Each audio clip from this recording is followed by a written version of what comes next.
On this episode of Danielosophy, I'm talking to Daniel Vasquez, a police officer, about the conflict of law versus culture. There's a battle between us that we must overcome. But what are we doing individually in this battle for our communities to bring peace and unity? With culture's impression on our values, it may be difficult to focus on what's essential for life. Daniel will share his experiences so that we can come to a better conclusion on how to respond. Daniel Vasquez. Can you introduce yourself a little, or just tell us about yourself? Like what exactly? Like what I do, or Yeah, like who are you? Daniel Vasquez, been a cop for 3 years and some change. Yeah, That's pretty much it. I think that's why I'm here, right? right. For 3 years and some change. That's funny.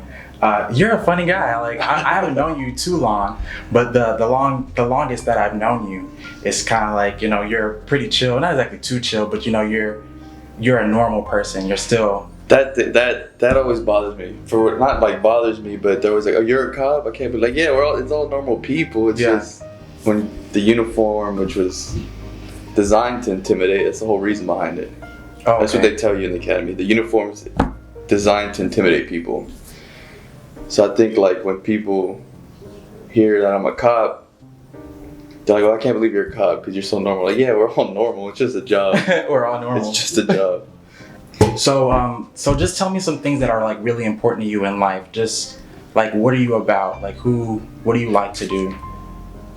I just like to have fun, honestly. Yeah. That's all I like to do, is have fun. Whether it be in anything. Sports. I mean, I like sports a lot. Yeah, that's it. Just have fun, really. What's your favorite sport? Have a good time. Probably baseball. I think it's going to be baseball. Baseball and basketball, 1 and 2. Why baseball? Because baseball is hella boring to me. I grew up around it. My dad worked at the Astrodome, so it's kind of, I guess it might be sentimental. Okay. But yeah, I've been there since the beginning when the Astros sucked, and yeah. I'm gonna get like you one day, because that's one of like the biggest things that have had, struggles in like relationships with friends and things like that. They're just like, "Oh, we're going to this sports event," and I'm like, I just go have a good time. It'll be fun. Okay. Yeah, it's not for everybody. It can be boring, but yeah. It's fun. Someday. Yeah. Anyway, so like you said, you are a cop, and there's this issue in our culture where it's just like, F the police, and it's a struggle because we think that, and it's so popular, especially in music, especially in television. It's like you can't be one thing without the other. You can't be a good person and be a cop somehow. And it's like, what? Like, no, like, even then, people expect, cops to be good, and then we see in the news or something like that as if all that just goes away. What do you think is the biggest struggle that cops face today? It's a hard job. It is. I mean, whether you're expected to be on 100% of the time, but you don't know if you had a fight the day before, or like at home. You don't know if the officer got in a fight with his wife, so now he's pissed off, and then he goes to pull somebody over that day, and they're like, "Be my ID." So he's already mad. He's already upset, and he just told me this. No, it's not gonna be that way. Oh. And then the cop's ego can get in the way as well, where they're like, "You can't talk to me that way." When, yeah, they can. It's their First Amendment right to talk to you that way. But I mean, most of the time, it's just social media and the media. The way they portray cops it's not the truth. But people are so quick. "Oh, I saw it on TV, so it must be real. I read it on the internet, so it's real." But even things like, I don't know, when I was little, do you remember, like, put your seatbelt on or the cop's gonna arrest you? Oh, yeah. So now kids are already starting from a point where, cops, all they do is arrest people. Oh. The only time they see cops is when they come pick up daddy for warrants or something. Wow. So it's already like we're already behind the 8 ball almost as a cop. Like I'll be walking through Family Dollar and I'll hear, moms, "Hey, if you don't quit acting up, the cops can take you to jail." It's not how it works. You want to tell them. So that's one of the things. It's just kind of portrayed. How you're portrayed in society. Yeah, but all the good stuff isn't going to get shown. So what about like like drugs and, you know, like gun control and, you know, like people just shooting each other, like violence. What about those aspects? Do you feel like why don't we think about those things? I don't know. I have no idea. I don't know, right? So like, I mean, that's a part of, you know, like when I think of like Bad Boys, so, you know, Will Smith and Martin Lawrence, like they're going around shooting guys because they're drug dealers and they're spreading around drugs and it's violent. And I mean, honestly, you know, like I'm just like, well, shoot, I wouldn't want to be a cop because I don't want to get shot. But is that a reality or is that really not? I mean, yeah, it is. It's not like Bad Boys. I thought it was gonna be, you know, I thought it would be this action star, but no, I mean, you don't know. This car, you pull over a car for a paper plate's expired. Yeah. That guy could be wanted for murder, and then he gets out and shoots you like that deputy. The Swahili, I think was his name. Okay. He just pulled the guy over, walked back to his car, and so I mean, you're constantly on edge. You're constantly just here, right? Yeah. Instead of here, because you don't know. You don't know. You don't know. I mean, everybody we pull over lies. You're talking to everyone lies. Hey, the reason I stopped you for speeding, I wasn't speeding. I mean, come on, you're speeding. Everybody says they're not speeding. And everyone speeds. I don't speed. Well, I give everybody 15 miles. Okay. So like if it's 30, I don't pull you over till you're going 46. Because it's not fair. It's just not fair. But there are cops who like, oh, me writing tickets makes me a better cop, so I'm just gonna, for every little thing. I don't want to write no ticket, right? What do you believe is the purpose of being a police officer? What is the goal?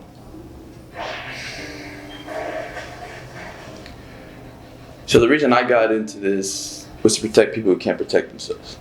It's the whole reason to protect the weak. They tell you, like, I hate writing tickets. They tell you the reason we write tickets is to slow down on speed, slow down on traffic violations, to hopefully minimize accidents, collisions, and stuff like that. I think it's just to get money for the city. But I think it's just, you know, we're here to protect people, you know? And it takes a special kind of person there's some hard stuff you see.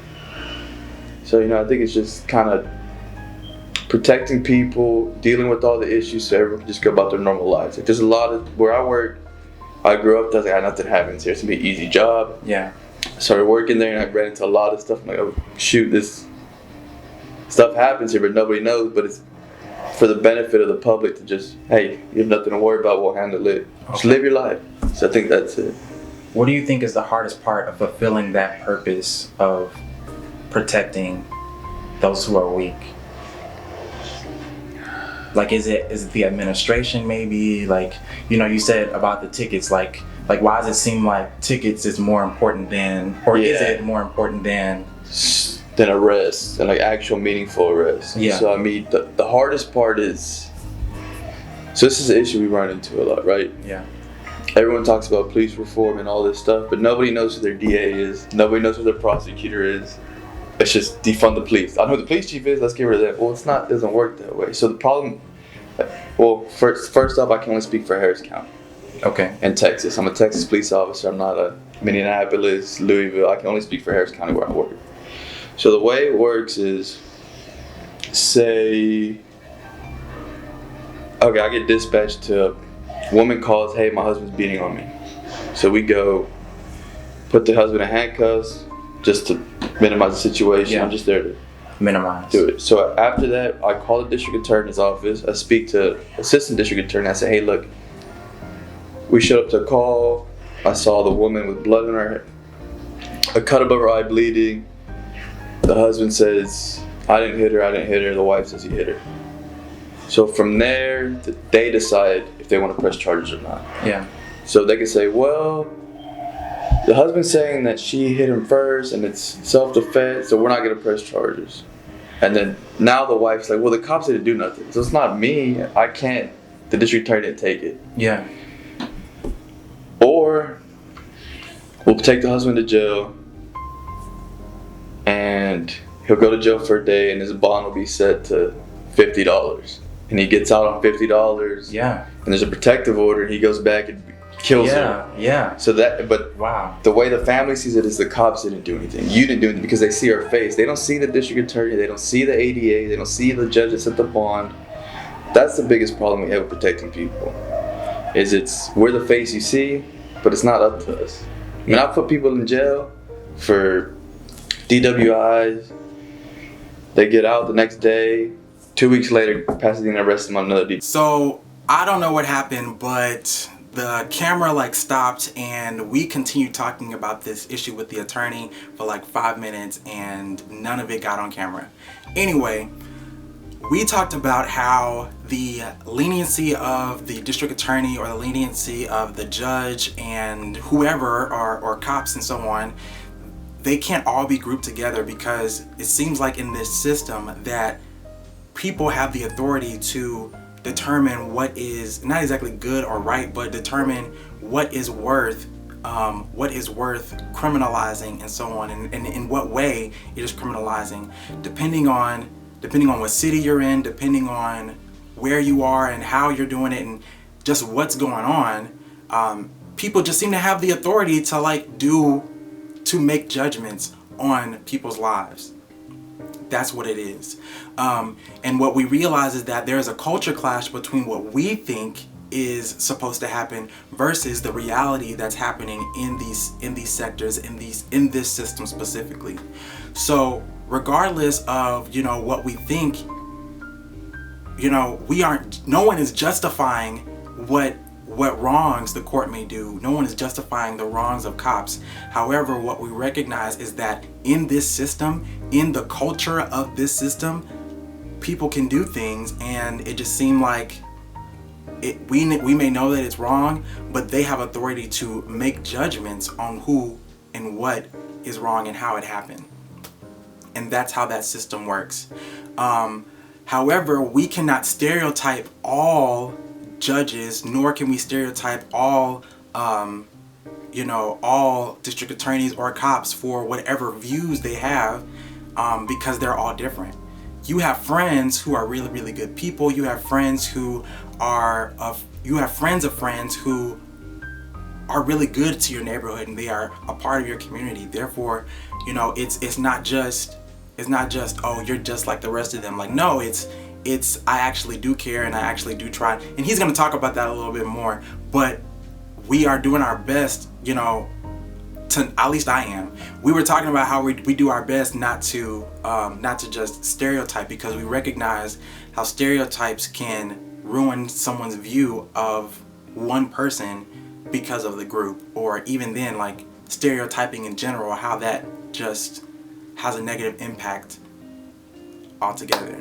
So how much does your belief in God impact you on the job? Helps me get through it, some of the harder stuff. Kind of know that I'm doing the right thing. Something to confide in. Do you ever feel like you're just in danger and you trust God to like keep you from dying? I mean, yeah, but there's just so much going through your head at that moment. Like, there's a lot of times where I don't even realize what happened until afterwards. I'm like, I could have died right there, but I handled it. I did this, and this. It's so, and it could be like a 30-minute deal, but it feels like 10 seconds when you're out of it. So how much do you believe in the justice system today?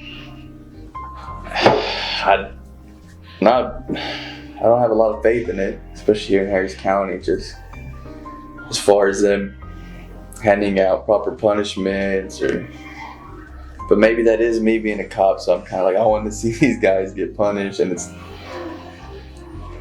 hard for a jury that wasn't there to kind of feel what I felt, so I'm kind of just detached from it, and hey, whatever happens, happens. I did all I could do.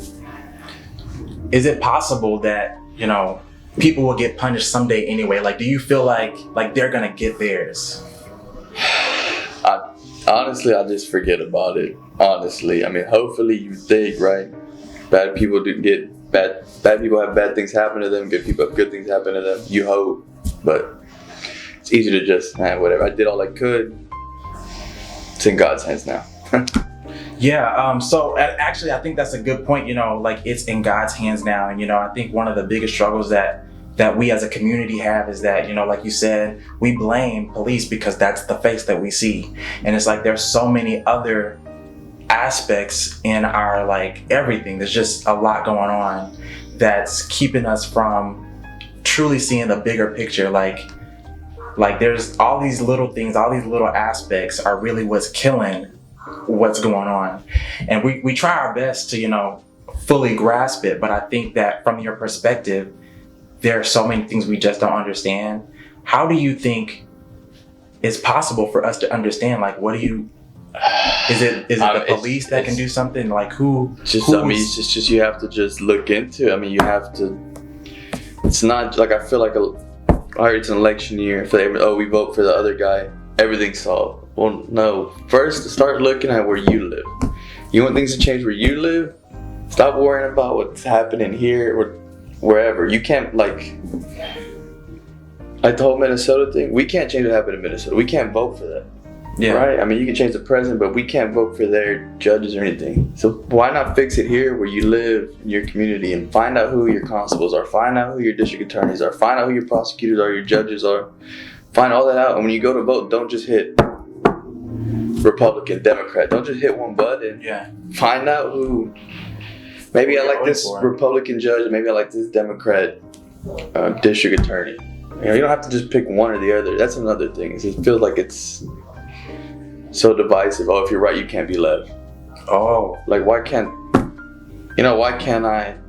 I didn't even think of that. Like, it's crazy because even the police can be political. And I didn't think of that like, at all. Like, I was just like, politics is really just the government. But I mean, based on what you said, like, it can be a political thing because we're voting for constables based on parties. Yeah. And that's bad. Like, that's a really bad thing to do because people don't even look into what their policies are. I mean, hey, go vote. Oh, my friend said to vote for this guy. Well, I mean, why are you going on word of mouth? Maybe he gave him a job. Maybe he said, I'll give you a job here if you get these people to vote for me. We'll find out what they're about. Yeah. But worry about local first. I think it's the biggest problem. It's just seeing like, oh, if you're right, you're hated. If you're left, that's the right way to go. So I'm just going to hit all left. No. Find out what's what. Would you say that there is corruption in Harris County? My whole thing is I hate politics and police. So I just do my job and I go home. Yeah, there's things I've heard, certain people going after certain people just because the mayor said or this person said or that person said. But as far as I know firsthand, no, not really. Not that I'm aware of. I'm sure there is. It's everywhere. You know how they say, like, let's say like a cop does something and he has a buddy also in the force and you know, rather than tell the truth, or rather than like snitch on his friend who has done something or whatever, there's this brotherhood in the police that people think that's there, and they think, you know, if you know that a cop is doing something bad or if he's dirty, like, do you think that there's an issue with like police sticking up for each other when they do bad stuff? I think it's a hiring process. So as far as constables and sheriff's office, their hiring processes are different than the city. So like cities are civil service, which means you kind of have you take a test and based on the test results, so they go 1, 2, 3, right? So they can't interview the third person before they interview the first person. That's the way it goes. Constables and sheriff's office, they can kind of twist the rules any way they want. So like if, say me and you are going for a deputy position, your cousin's the sheriff, and I score higher than you can go, I'm gonna hire you no matter what. Because you're cousins. Yeah, so in there I think more so, city police officers, I haven't really seen it. What is the biggest misunderstanding people have about the police? We're just regular people. Yeah. We're just regular people. I mean, it's just, you know, before we go to work, we put on a bulletproof vest and a gun on our waist, but just regular people. So like you said, you know, you have a gun on your hip, but do you feel like you have more power or you have more, I mean, obviously you have authority to command the law, but does it make you feel any more, you know, than you should? I mean, yeah. I mean, everybody would say that, right? Most cops have a type A personality. Kind of what I say goes. and you kind of have to be that way just from, dangerous situation. Hey, look, I'm gonna put you in handcuffs, and like, nah, you're not. Well, I'm gonna do it because it's for my safety and your safety. Yeah. Right? Because say you don't put this guy in handcuffs, and then you get in a struggle, and then now I shoot him. If I would just had you in handcuffs in the back of the car with the AC on, you're cool. We don't have to worry about fighting you. Trying to minimize the situation. And then just say like, hey man, I talked to your neighbor. Your neighbor said he hit you. You didn't hit him. So look, man, I'm gonna get you out of handcuffs and we're gonna arrest him. So I mean, you do have to be aggressive and assertive with people like that. Like, hey, I'm putting you in handcuffs. I'm putting you in handcuffs. We're done. That's what's gonna happen. Yeah. And sometimes you do have to, intimidate people and kind of force people to do stuff just for the good of the situation. Now, some people are going to take it too far and are going to be like, what'd you say to me? Hey, like, people tell me all kinds of stuff, have a good day. It don't matter to me. It doesn't hurt me. Some people will get offended and be like, well, I'm going to do this to you. Who cares? What does it? Just go. You're getting paid right now. They're not getting paid. So there is that. I kind of answered it, not really, but yeah, you answered. I tried. So I think what you're saying is, and I mean, look, and people who are watching, please don't be mad at me. But at the same time, I think that there's a level of stubbornness and rebellion and, just like pride that, we as citizens have. That and it's like yo, like when a police is talking to you, just humble yourself and then be done, like just get it over with.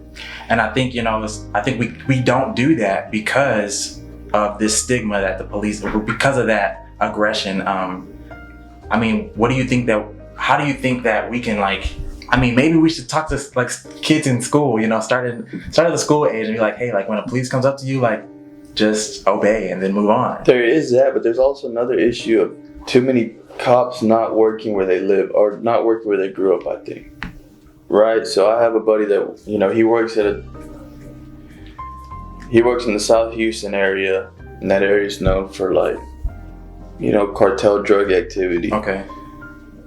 But he's already going over there that everybody here is lesser than me because they're all drug, they're all cartel. So his mindset's already, I'm superior than you, which isn't a good mindset to have, right? Where I worked, I grew up.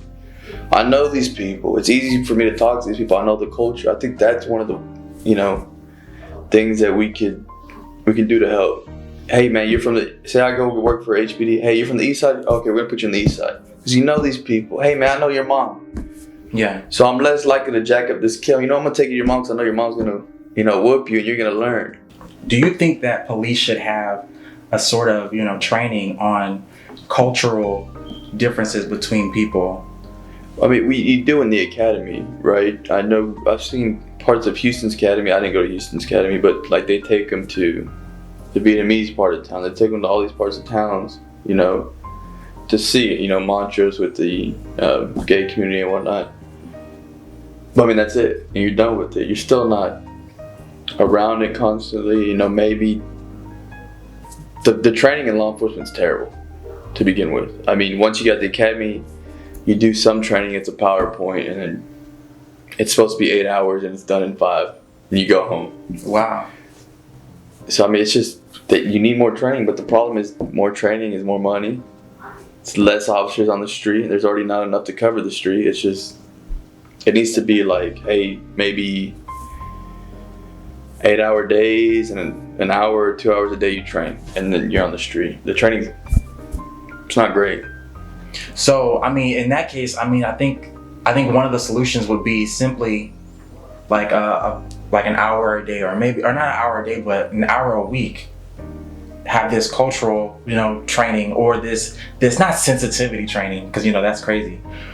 Like, we ain't trying to make sensitive cops, but we are trying to make them more aware of, how to respond to situations so that people aren't dying unnecessarily, or people aren't getting choked out and then put on the news for nothing. Yeah. What do you think has to happen in our community for us to like the police? Like, how can we enjoy them? It's just more community outreach. A lot of cops are just in the community in their cars, sitting in the car. I mean, I'm guilty of it, right? I'll go sit in a little hole, be on my phone, waiting for a call to drop, but it's just more community events or something, but there's not enough cops to do that because the call drops, we have to leave. Yeah. It's just being more than just a car and a uniform, you know. Talk to people in your neighborhood. That's the good thing about where I work, because I know people.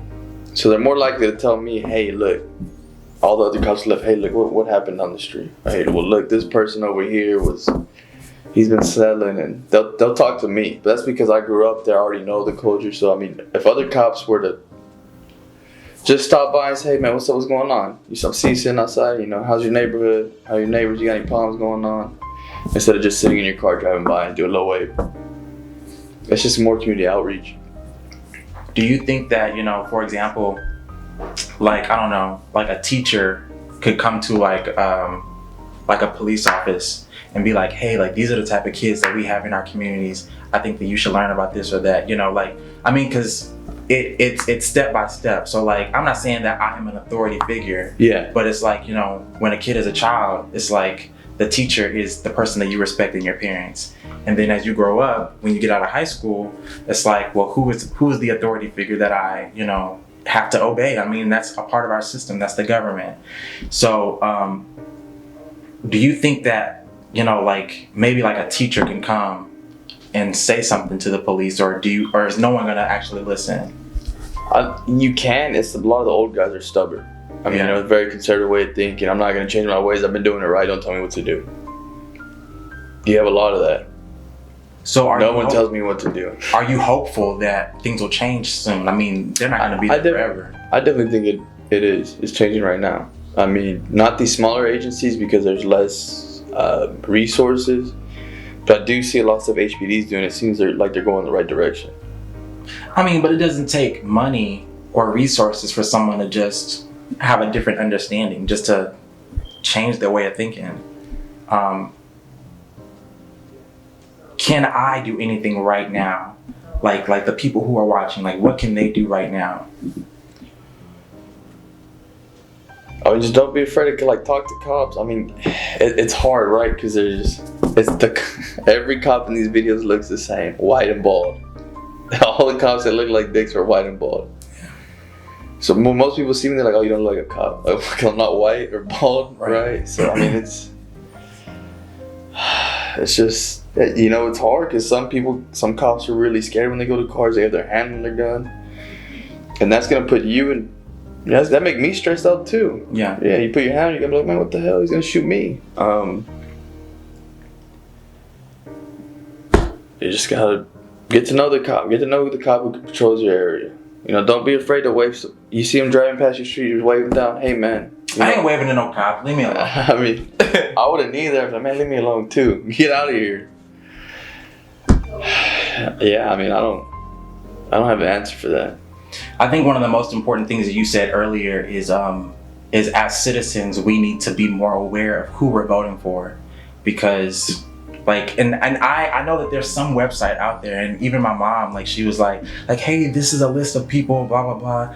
You should look at this. And I didn't look at it because I was like I was already on my way to the voting booth. And yeah. I was like, well, just Democrat, just done. I mean, because I don't believe anybody is really Democrat or straight Republican. Yeah. Both sides suck. I mean, they're both two wings of the same animal. So I mean, it doesn't. There's parts here I like. There's parts here I like. There's parts here I like. There's parts here I like. Why can't I just take both? Yeah. That's the way I feel. But find out who's here locally. Stop worrying about who's in the White House and all that stuff. Yeah, vote for that. But I mean, there's checks and balances, right? Like, I don't know if you're familiar with DACA, like the Dreamers. Yeah. So Trump went and said a while back, I'm revoking DACA. Yeah. Like, well, and I would pull people over. I'm like, hey man, why don't you have your driver's license or your information? Because Trump got rid of DACA. Like, it don't work that way. You don't just say it and it's gone. Like, yeah. Just people need to understand how the government works. Get involved in politics. If you don't, politics gets involved in you, and it's not good. Yeah, then you won't know anything. And exactly. you're just taken advantage of. And I think, the people who are watching are probably, mostly like young adults. And I think that we have the responsibility, like we are responsible enough now to really, like when we were in high school, like it was just like history class, like, and my history teacher was boring and he wasn't really cool. But now I think we have more, intelligence to really make a difference. Yeah, I mean, I wouldn't have cared until I became a cop. I care less who's what. It doesn't bother me. It doesn't affect me. But now that you kind of see, like, okay, well, these people aren't getting put in jail for this. And yeah, you have these celebrities talking about, oh, bail reform. But, well, okay, that's over there. I'm telling you, here where we live in our communities, our bail's bad. We're just letting people out. It's a revolving door until someone gets hurt. Yeah. I mean, you could follow HPD's Twitter. They've been putting out, we arrested this person, he got released on $50. So, I mean, there's no, I'll get arrested, I still let me borrow $50, boom, I'll go back out to selling drugs. Or I can go back out to beating people up. Yeah. It's no big deal anymore. Do you think that we can just, I'm not saying like we can just stop crime, but like, do you think that fear of the police is a solution to like crime or like violence and stuff like that? Do you think it's working? Fear of the police? No. So people are just rebellious. Like people just. As far as like. Like the example you just gave. Somebody, he just goes back on the street and does the same thing he was doing. Like how. Like why do you think we do that? Or not we, because I ain't committing no crime. Those people, they just don't care probably. Yeah. They don't care. Quick money. They don't want to really go to work or something. It's good money, right? You make a lot of money doing that than working a 9 to 5. I think that you brought up some really good points. Thank you, Daniel. This is Daniel, everybody. He's a good guy. He's a good cop. But I think there are issues on both sides of our community and then the police. Whatever. There are issues everywhere. But I think that if we really want the world to change, we have to really just change the culture, change our mindsets about the culture, change our mindsets about police culture and versus our culture. Like there's no versus, we should be working together. And I think that that's, really hard for us to do even today. Yeah, it's just everybody's trying to be separate is a problem too, right? Like the Blue Lives Matter thing, I can't stand it, right? You weren't born blue. You chose to be blue. It doesn't make any sense. A lot of this, this is my flag. We're all here. Yeah. Everyone's here in the same spot. Let's just make this the best we can. And that's it. Overall, our issues in life can distract us. And it's harder when we feel like we have no control.